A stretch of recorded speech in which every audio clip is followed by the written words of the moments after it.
Hello, and welcome to Diana's Makerspace.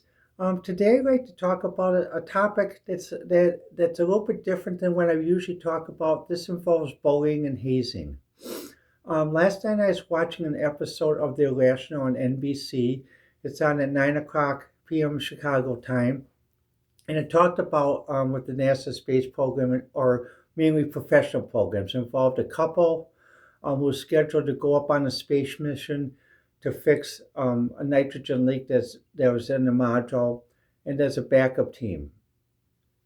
Part of the thing was involved the mission commander and the training commander. Well, in the story, the mission commander didn't want the couple to go, so basically he made up various things like there's a policy couples can't go in space, that they won't work well under pressure. So he did everything he could to try to sabotage their going into space, even murdering the simulation commander. Well, the rationalist was called in before the simulation commander called the rationalist in before the simulation commander was killed. The point is, the rationalist is a psychiatrist, psychologist who applies newer techniques in psychology. It showed he had three students, two undergraduate students and one graduate student, which I thought was a very good idea in that, though. Um, the point I'd like to get into is, in this episode, got into what I call professional bullying. Um, and when I was a badger at the University of Wisconsin, I was bullied in the pre-med program. Bullied so much that even in one anatomy class, when I was taking a test, I was hazed so much before I took the anatomy test. I had an F on sexual anatomy, and the instructor wouldn't put the thing on the board like A, B, C, and then mine was an F, and they said, well, everyone's supposed to keep this confidential. But then he made a comment. He said, well, anyone who fails and who gets an F in anatomy shouldn't have children.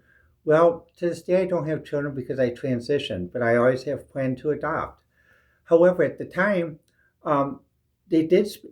Members of my pre-med class did speak, and I was pointed out. And what did I do? I called for help, like on the last where where the simulation commander called for help. I filed a complaint with the Board of Regents. Board of Regents reviewed my case, and they realized that I was taken advantage of. And this was by a foreign professor who was a Canuck. He was an American who went to a Canadian university, but he adopted the bad British Canadian habits of university hazing and brought it back to Wisconsin. And I wasn't the only one he did it to. He was not allowed afterwards to make tests. He was only allowed to lecture, and he wasn't allowed to make his snide comments. Also, he made me dissect a cat twice, not muscle layers. And I passed a section both times. We actually had to skin the cat. We actually had to take it and skin it. If you know how cruel that is, especially when you have to do it twice after you pass that section once, and that was banned. Thank God. But the other point is when I worked in the professional field of Milwaukee Research Park, I went through hazing basically because, quote, I was considered a newcomer to Milwaukee, even though I was raised in Wauwatosa and later raised in Kenosha. I lived right across from Mayfair Mall, in the neighborhood right across from Mayfair Mall when Wauwatosa was a village, compared to some of these other people who were transplants. But yet, I was accused by not being Milwaukeean enough because I didn't buy in Milwaukee. I bought in Northern Illinois. The reason my parents did is we got better service, we got better treatment. So for many of us in Kenosha, we go do it down to Lakehurst and shop, in addition to shopping at Mayfair and Brookfield Square. But Northern Illinois offered a nice charm of suburban farm community living like that, though, and that's why it's still a pleasure today.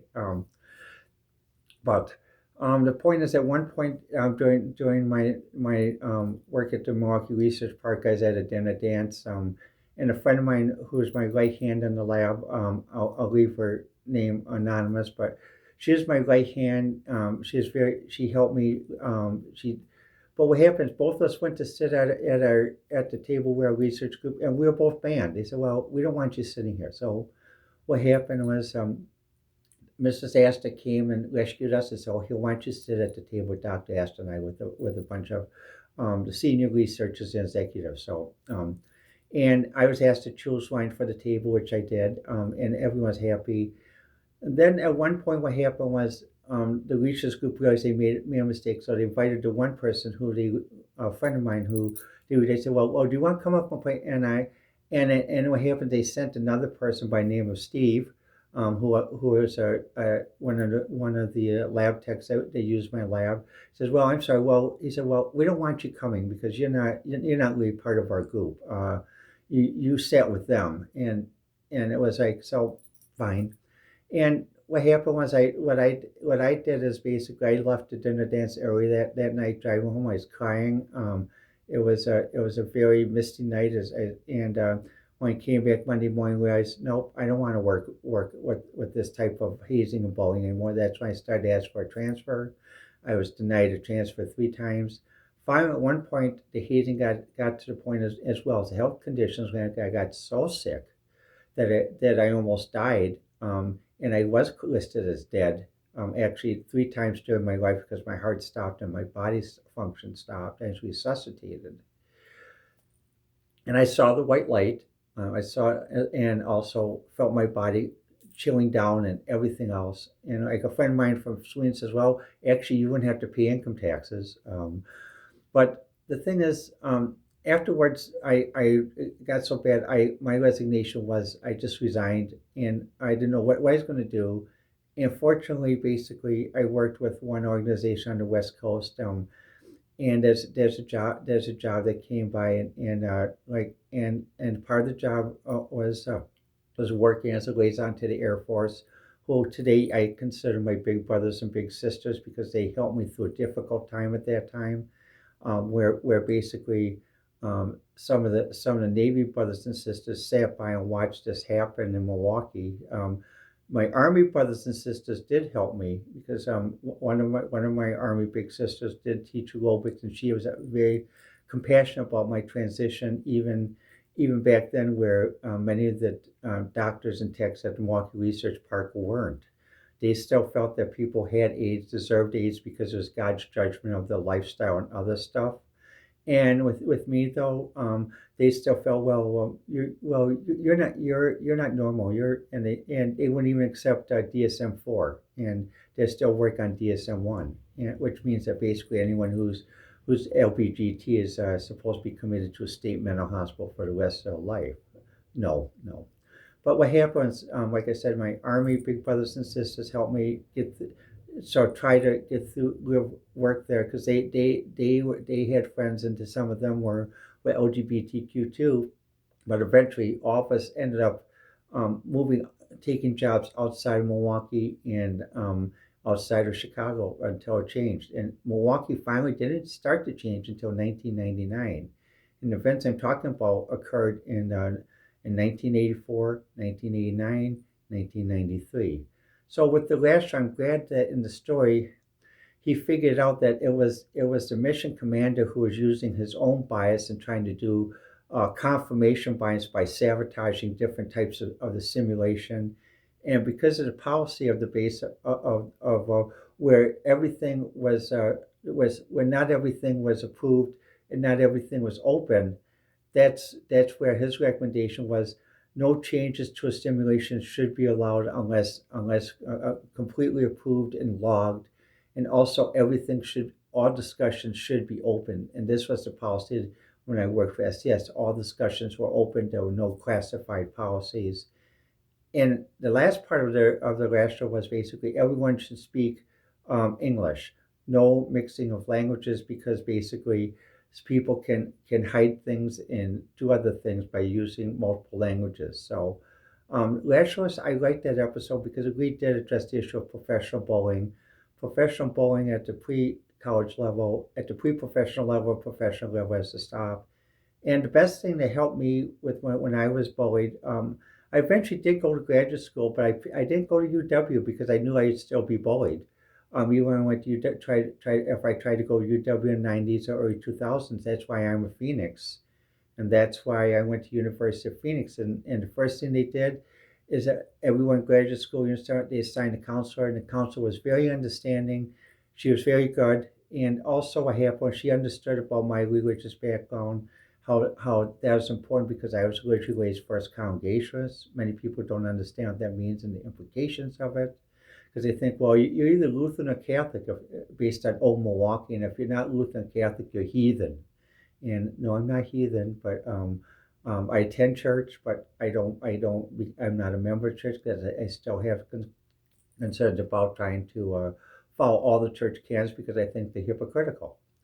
Um, but University of Phoenix was the best college for me because there's no bullying. Even when I transitioned, I transitioned in my graduate year during my doctoral studies, and the course was taught by Lutheran minister. We were studying postmodern philosophy, and he was very open minded compared to some Lutheran ministers I ran into in Milwaukee who are very fire and brimstone and other stuff, and it's a wonderful change. And if I could have continued to work on the West Coast, I would. At that time, I telecommuted because basically I was helping with taking care of my parents. I was a caregiver to my parents at that time, so on the West Coast, they allowed me to telecommute. And basically, I still would like to telecommute because I really like to live near a big city, but I don't like the daily rush hour. Or if I could do like in Chicago, I could take Metro and be close to a Metro stop, but again, not the long drive to the Metro station. And but that's but what happens? I'm glad the rational was like this, but the thing is, bullying does cause disability because I am on permanent disability because of psychological and physical, because of bullying and health effects of environments I worked in. So I'm glad the rashes came out this and showed the new psychology about realizing that professional people do use confirmation bias, but they're very sophisticated at how they hide it. So you have someone bullying your college student, contact your board of regents. Don't go through the internal thing. Contact if you're in Wisconsin. If you're in Wisconsin, the board of regents is located in Madison. If you're in Illinois, the board of regents is located in Bannon. If you're in Minnesota, Minneapolis. If you're in Michigan, in Ann Arbor. Not where Michigan State is, Ann Arbor.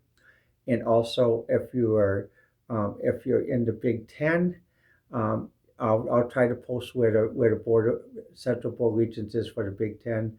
But my recommendation is, if you're being hazed in the Midwest, or when anyone being hazed and bullied in the Midwest, transfer. Go to West Coast College. Go to University of Phoenix. Go to West Coast College like I did. You'll have a much better education, you'll have a much better life, and you'll have fun. And you'll realize that you no longer have to be the whipping boy or the poking stick. Well, let me know what you think. I prefer to hear comments on YouTube or on X at Ideas with Diana or Diana1A.